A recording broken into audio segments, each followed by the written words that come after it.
네, 오늘 본문을 보면은 저희가 읽진 않았어요. 근데 11장 1절을 보면은 예수님께 이 제자들이 나와서 굉장히 예수님께서 기뻐할 만한 이 간청을 합니다. 그게 뭐냐면은 예수님 기도를 가르쳐 주세요라고 말씀한 거예요. 예수님은요, 누가 자신에게 구하면 절대 거절하지 않습니다. 그리고 최고의 것을 주십니다. 특별히 오늘 본문처럼 예수님께 기도, 얼마나 영적인 것이에요. 이것에 대해서 구하는데 예수님께서 얼마나 기뻐하시면서 최고의 것을 주시겠습니까? 예를 들면은 이런 거예요. 우리 부모님이, 저희 이제 자녀가 있어요. 학교 숙제도 하고 할 게 많은데 이 아이가 내가 굳이 말을 안 해도 본인의 숙제 다 끝내놓고 막 부모님, 어머니 걱정하지 마세요. 제가 공부 더 열심히 할게요. 그리고 진짜 부모님께 효도할게요. 이렇게 말한다면은, 네, 우리 부모님들 그죠? 간절한 눈빛으로 자녀들을 보고 계십니다. 네, 정말 이렇게 말한다면 얼마나 부모님이 뿌듯하겠어요. 부모님이 굳이 이거 해라 저거 해야지라고 우선순위를 정해주지 않아도 우리 자녀들이 그냥 알아서 그 일을 잘하면은 너무나도 마음이 뿌듯한 거예요. 예수님께서도 마찬가지입니다. 정말 기쁘셨을 것 같아요. 그래서 어떻게 하셨어요? 그 기도에, 그 간청에 응답해서 오늘날 예수 믿는 모든 사람들이 다 외우는 주기도문을 주었습니다. 이 로즈 프레이어, 얼마나 아름다워요. 우리 주기도문을 우리 간단하게 살펴보기 원하는데 우리 예꾸마니 친구들은 그냥 매주 예배 때마다 그거 다 우리 전도사님이랑 같이 외우더라고요. 아마 뉴스도 하는 것 같습니다. 우리 2절을 보니까 이렇게 말씀해요. 너희는 기도할 때 이렇게 하라. 아버지요. 아버지요. 이 타이틀 말이에요. 아버지요. 이 하나님 아버지, 하나님을 아버지라고 부른다는 것은요, 여러 가지 의미를 살펴볼 수 있는데 크게 두 가지입니다. 두 가지. 하나님을 아버지라 부를 수 있는 게 엄청난 거예요. 첫 번째는 intimacy, 친밀함입니다. 하나님께서 우리 아버지가 되주신다는 사실이에요. 그래서 아버지와 아들 사이에는 허물이 없습니다. 저희 아버지도 여기 계신데요, 아버지께는 창피한 게 없어요. 그냥 서로 너무 친밀해서 언제든 시간을 내서 만나고 대화할 수 있는 게 바로 아버지와 아들, 이 자녀와의 관계입니다. 그 관계 가운데 우리가 나아간다는 거예요. 또 두 번째는 존경심입니다. respect. 이 authoritative Lord. 우리가 아버지를 너무나도 존경합니다. 그분의 권위를 인정하는 이 마음을 말해요. 그러니까 이 두 가지, 우리가 주님께 기도할 때 이 두 가지가 꼭 필요하는데 첫 번째는 뭐라고요? 친밀함인 거예요. 친밀함. 두 번째는 뭡니까? 경외심인 거예요. 이 제레미야스라는 학자가 있어요. 그 학자가 이렇게 얘기합니다. There is no example in Jewish literature that calls God as Father. 예수님 당시에 어떤 이스라엘 백성도 어떤 문헌도 하나님을 아버지라고 부르지 못합니다. 그런 의미에서 예수님께서 이렇게 기도하라, 주기도문을 알려주시는데 하나님을 아버지라고 부르는 것은 뭡니까? 예수 믿는 자에게 주어진 유니크한 특권이라는 것이에요. 또 아버지 다음에 어떤 기도를 해야 돼요? 우리 두 번째 이 두 가지 선포가 나오는데 첫 번째 선포는 뭐냐면, 말씀을 또 간략하게 띄워주시면 좋겠어요. 이름이 거룩히 여김을 받으시오며, 그게 첫 번째 선포. 두 번째 선포는 나라가 임하시오며, 이것은요 마태복음 6장 33절의 말씀입니다. 먼저 그의 나라와 그의 의를 구하라, 그 말씀이에요. 그러고 난 다음에 우리 일상에 필요한 간구, 이 three request가 나옵니다. 날마다 일용할 양식을 주옵시고, 하나님께서는 저희 일상 가운데도 관심이 많으십니다. 주님 나라만 딱 챙기시고 너의 일상은 포기해라 이렇게 말씀하시는 분이 아니세요. 우리 일상에 포기한 이 꼭 필요한 것들. 근데 중요한 건 뭐예요? 일용할 양식, 데일리 브레드입니다. 매일같이 쌓아놓는 인생이 되는 것이 아니라 그날 하나님께서 필요한 만큼 채워주신 것을 다 소비하는 건강한 삶을 살라라는 것이죠. 예수님께서는 또한 저희가 회개하기를 원하십니다. 그 다음을 보니까요, 우리에게 죄 지은 모든 사람을 용서하오니 우리 죄를 사해 주세요. 이 순서가 중요하죠. 내 죄를 용서해 주시면, 하나님께서 내 죄를 용서해 주시면 내가 다른 사람의 지은 죄를 용서해 주겠습니다가 아닙니다. 뭐라고 말씀해요? 내가 먼저예요. 내가 먼저 다른 사람의 잘못을 용서하고 난 다음에, 주님 내가 이렇게 용서했어요, 주님께서 내 죄를 용서해 주십시오라고 기도하라는 거예요. 예수님께서는 이 회개에 대해서 정확하게 말씀하세요. 저희가 회개에 대해서, 용서에 대해서 혹시 이게 오해할 수 있어요. 그냥 하나님께만 용서 구하면 되지, 뭘 그걸 또 다시 만나서 그걸 또 말을 맞추나. 그렇지 않다라는 것입니다. 예수 믿는 사람들은요, 서로 용서해야 됩니다. 서로 먼저 용서를 구해야만 해요. 왜 예수님께서 우리 가운데 먼저 용서를 하라고 말씀을 하실까요? 용서한 분은요, 용서하시는 하나님 마음을 알아요. 용서한 사람만이 그 마음을 알기 때문에 내 마음 가운데 확신이 있습니다. 하나님께서 나를 용서해 주셨다는 거예요. 우리 유초등부 아이들이 여기 있는데 우리 어른들이 배워야 할 게 있습니다. 우리 애들이 참 순수해요. 막 싸우는 것 같아도 금방 친해집니다. 그죠? 사탕 하나만 줘도 그냥 바로 화목이 일어나, 그 안에서. 우리 어른들이 사실 오래 가는 겁니다. 아이들은요, 너무나도 순수하기 때문에 그냥 조금만 지나면 다시 또 막 친하게 지내고 그냥 서로 용서하고요, 아무렇지도 않은 것처럼 그냥 다시 살아갑니다. 우리가 이런 좀 순수한 마음이 저희 가운데 있었으면 좋겠어요. 우리 옆에 자녀들이 있으면 좀 이렇게 선포했으면 좋겠습니다. 다른 성도님들에게도 우리 고백했으면 좋겠습니다. I'm ready to forgive you. 나는 언제든 용서할 거야. 우리 같이 좀 고백할까요? 네. 나는 너를 용서할 거야. 네. 집사님, 용서하겠습니다. 네. 네, 그리고 마지막으로 주기도문에서는 영적인 보호에 대해서 말씀합니다. 우리를 시험에 들게 하지 마옵시고. 자, 이 시험, 템테이션, 여기서 말하는 것은 테스트가 아니라 템테이션입니다. 죄 짓는 상태에 빠지지 않게 해달라는 기도예요. 이 말씀은요. 우리 작은 자녀들이 있는데 저도 항상 이제 첫째 딸한테 많이 가르쳐요. 기분이 나쁠 때가 있습니다. 그거는요, 그냥 내추럴 이모션, 건강한 감정이에요. 기분이 나쁘고 기분이 좋을 때 좋고, 그거는요 그냥 자연스러운 감정입니다. 그런데 그 다음 요 템테이션으로 들어가면 안 돼요. 화를 내는 것은 뭡니까? bad decision이에요. 내가 기분이 안 좋은 거는 그냥 어떻게 보면 그냥 자연스러운 거지만, 거기서 나를 기분 나쁘게 화내야지, 그거는 아니라는 거예요. 그거를 막아야 된다라는 것입니다. 그래서 이 기도가 꼭 필요해요. 시험에 들지 않게 하나님께서 지켜주세요. 기도하는 것입니다. 그럼 어떤 마음이 들어요? 기분이 나빴어요. 기분이 나빴는데 화로 가는 것이 아니라 예수님을 바라보게 되는 거예요. 예수님, 마음이 상했어요. 기분이 안 좋았습니다. 근데 주님, 정말 제가 화가 나는데 주님께 기도합니다. 이러면 딱 어떻게 마음이 듭니까? 예수님께서 우리 마음을 알아주세요. 그래서 다시 내 마음을 피스풀한 마인드로 바꿔주십니다. 자, 예수님이 제자들에게 이제 최고의 기도를 다 말씀해 주셨어요. 주기도문, 여기서 딱 마칩니다. 우리가 보통 주기도문에 대해서 얘기할 때는 여기까지만, 딱 요 4절까지만 얘기를 해요. 그런데 우리 본문을 보면은 굉장히 중요한 건 뭐냐면, 예수님께서 가르쳐 주신 기도가 여기까지 있지만은 5절을 보시면 또 이르시되, 연결되어 있습니다. 주기도문은요 반쪽짜리예요. 여기까지만 보면은. 그 뒤에 이 주기도문을 너희 삶 가운데서 어떻게 기도하라, 사실 이게 더 중요한 것이죠. 그래서 오늘 그 주기도문에 처음 보면 2절 보시면 아버지여 라고 시작하는데 13절 마지막 절에 가도 뭘로 맞춰요? 하늘 아버지께서. 이 아버지의 띠은 13절까지 다 봐야지 주기도문의 한 이 문맥이 다 이해가 되는 것입니다. 그래서 오늘 우리가 한번 평소에 보지 않았던 5절부터 13절까지를 우리 주기도문과 좀 연결해서 같이 좀 보기를 원합니다. 예수님께서 말씀하시는 가장 이 주기도문, 기도할 때 중요한 자세가 있어요. 우리 첫 번째는 뭐냐면, 기도는요 간절하고 뻔뻔해야 됩니다. 기도할 때는 간절하고 뻔뻔해야 돼요. Prayer must be passionate and bold. 기도는요 멋을 부리는 게 아닙니다. 하나님 앞에서 막 기교를 부리는 게 아니에요. 멋진 단어들을 쓰면서 수사학을 막 마음껏 펼치는 게 아닙니다. 기도할 때는 뭐예요? 주님 앞에 순수하게, 그러나 뻔뻔하게, 어떤 마음으로? 간절한 마음으로 예수님께서 겟세마네 동산에서 땀방울이 핏방울이 되도록 기도했던 것처럼 주님 앞에는 간절하게 나서 기도해야 된다는 거예요. 오늘 본문 5절에서 8절까지 보면 하나의 예화를 예수님께서 드십니다. 어떤 사람이 왔어요. 자기 친구네 집에 왔습니다. 와가지고 문을 막 두들깁니다. 탁탁탁 두들겨요. 근데 안에서 친구가 얘기합니다. 왜 그래? 누구야? 그랬더니 야, 나 아무개인데 떡 3덩이만 좀 빌려줄래? 떡 3덩이만? 떡 3덩이는 뭐 하려고?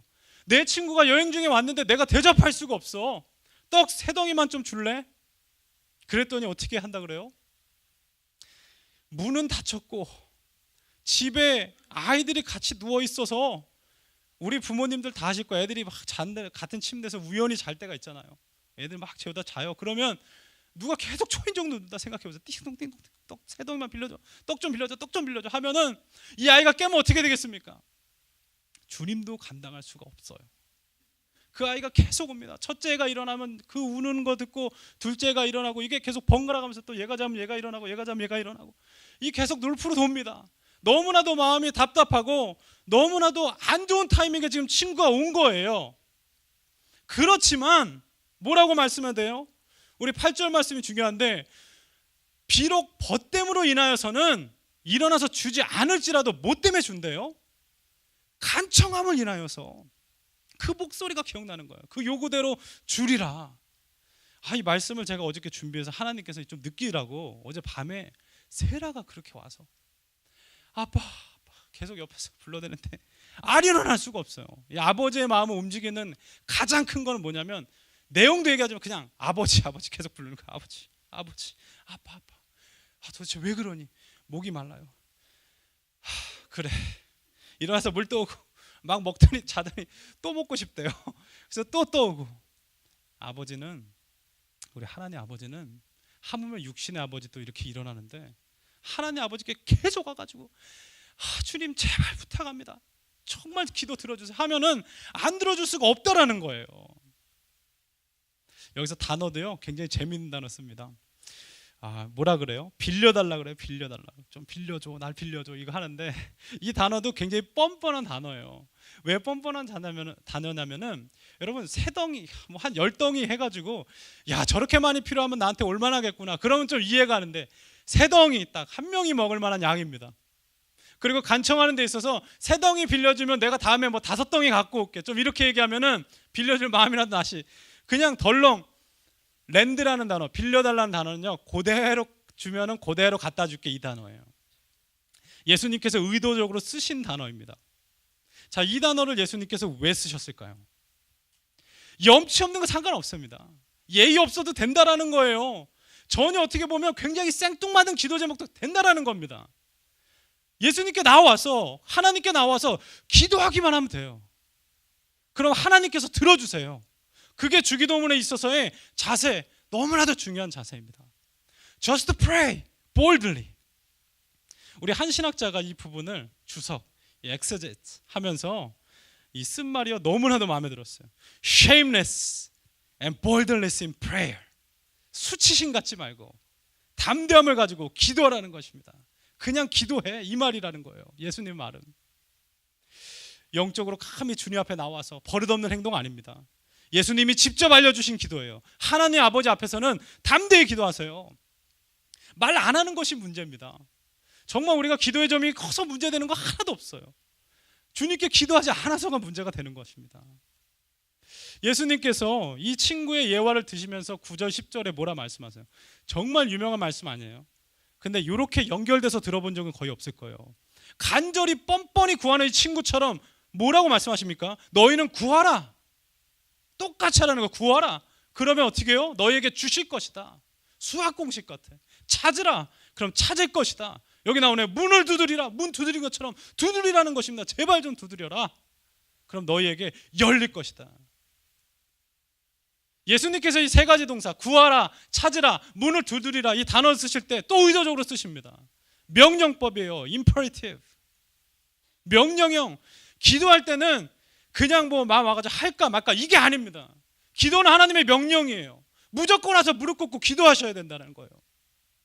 마음에 힘든 것들이 우리가 얼마나 많이 있습니까?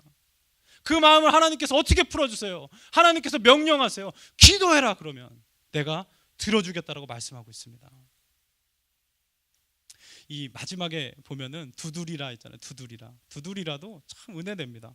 그냥 이거 아니에요. 똑똑똑똑 이렇게 두드리라는 게 스트라이킹.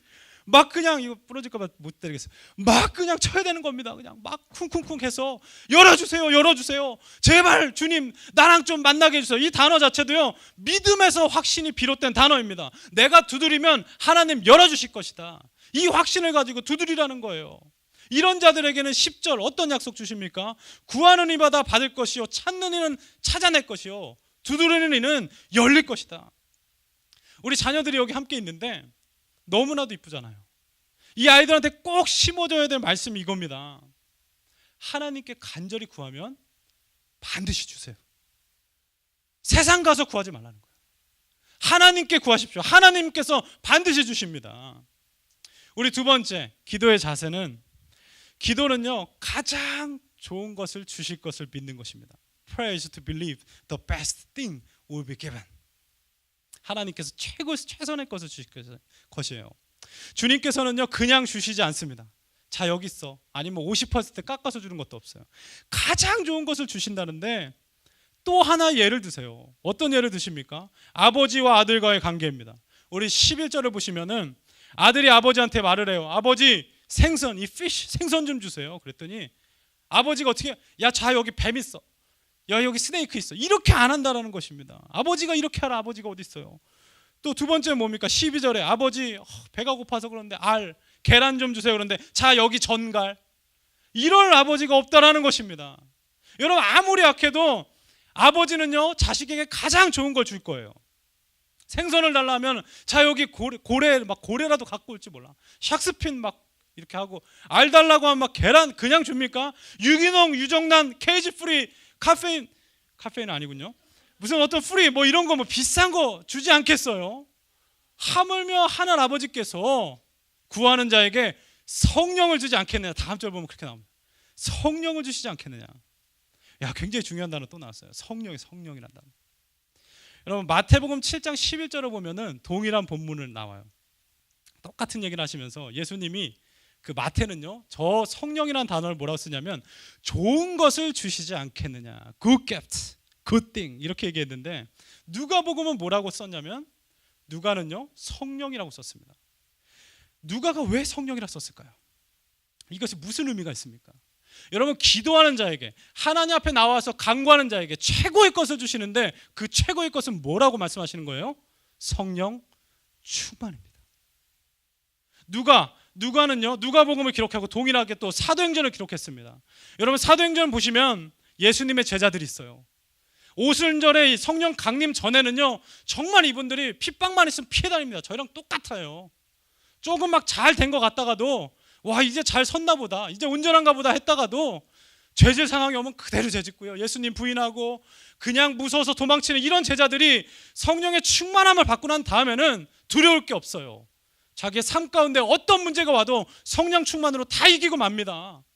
그렇기 때문에 누가는 이 장면에서 강조하는 것입니다. 너희에게 성령을 주시지 않겠느냐. 여러분 우리가 어린 자녀들 여기 다 있습니다. 우리 복음을 강조하는 교회예요.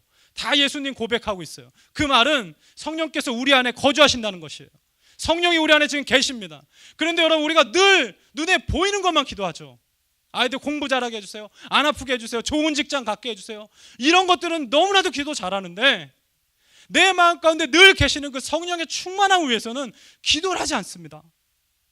주님께서 가장 주실 수 있는 최고의 것은요 성령 충만이에요. 성령 충만하면 더 이상 문제가 되지 않습니다. 내 마음 가운데 확신이 생깁니다. 불안이 떨어져 나가요. 하나님께서 함께 하실 거라는 분명한 이 확증, 은혜로 가득 차게 되어 있습니다. 근데 우리는요 성령 충만함을 구하지 않는 거예요. 우리 자녀들을 위해서 정말로 성령 충만함을 구해보신 적 있으세요? 이 아이를 위해서 우리가 얼마나 기도할 수 있겠습니까? 정말 아무리 기도한다 할지라도 그 아이의 인생을 모두 다 커버할 수는 없어요. 그렇지만 우리가 성령 충만을 위해서 기도한다면, 성령께서 역사해 주십시오라고 기도한다면 그 아이의 인생에 한순간도 빠짐없이 하나님께서 보호하실 것입니다. 이 성령 충만이 너무나도 중요한 거예요. 제가 군대를 갔다 와서 군대 갔다 오면 얼마나 그냥 사기가 충만하겠습니까? 그냥 무찌르자 뭐 이렇게 막 하면서 그저 왔기 때문에 교회를 이제 갔어요. 교회가 이제 집이 이사를 가가지고 좀 교회랑 멀어졌습니다. 그전 교회랑. 그래서 제대하고 나서는 가까운 데로 가자 해가지고 처음 보는 교회를 이제 가기로 결정을 하고, 어떤 교회를 이제 처음 봐서 그 교회 갔습니다. 가서 이제 아이들 열심히 하는데요, 거긴 불우한 친구들이 많아요. 그래서 막 맨날 먹이고 열심히 사역을 했어요. 근데 이 아이들이 좀 변했으면 좋겠는데 삶이 열악하니까요. 정말 안 변해요. 그리고 공부도 뭐 그냥 다 뒤로 제껴놓고 늘 놀기 좋아하고 말썽 피우고 뭐 이런 아이들이 많았습니다. 아무리 해도 바뀌지가 않아요. 그래서 제가 이 부분에 대해서 더 이상 넘어가면 안 되겠다 싶어가지고, 자, 성령 충만, 하나님께 정말 니네가 구하는 게 뭐냐, 너희가 정말 하나님께 받고 싶은 게 뭐냐라고 도전을 했어요. 그랬더니 이 아이들이 뭐 피자요, 튀김이요, 그런 건 내가 사줄 수 있잖아 막 얘기하면서, 제가 하나님께서만 채워줄 수 있는 거, 정말 네가 하나님 앞에 받고 싶은 영적인 체험이 뭐냐라고 물어봤습니다. 그랬더니 이렇게 쭉 앉아 있는데 아이들 순수하잖아요. 첫 번째가 방언 받고 싶대요. 방언 받고 싶어요 선생님. 그래가지고 제가 그래, 방언 받을 수 있을 거야, 할렐루야, 주님께서 받게 하실 거야. 그랬다가 넘어가. 너는? 다 했더니 얘가 옆에 애가 방언이라고 그러니까 자기는 조금 더 믿음이 좋아야 된다 생각했나봐요.